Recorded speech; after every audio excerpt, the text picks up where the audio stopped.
বিকাল বিকাল চলে আসলাম নদীর পার। আজ কেন যেন মনে হলো আমার মনটা আজ ভালো নেই, তাই মনটাকে ভালো করার জন্য চলে আসলাম নদীর পার। ব্রিজ থেকে মেঠো পথ ধরে নদীর দিকে এগোতে লাগলাম।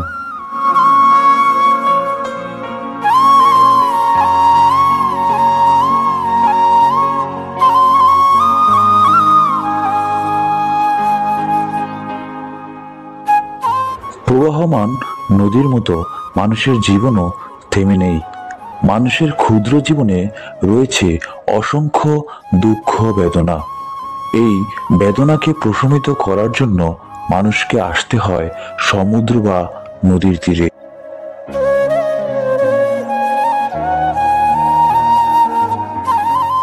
প্রকৃতি মানুষকে হাসায় কাঁদায়, ঠিক তেমনি প্রকৃতি মানুষকে ভাবিয়ে তোলে।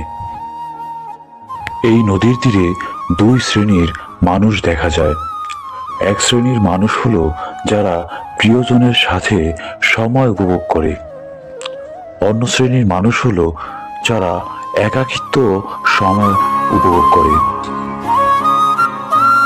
সন্ধ্যা নেমে পড়ায় আমি বাড়ির উদ্দেশ্যে রওনা দিলাম। ইনশাআল্লাহ আবার দেখা হবে।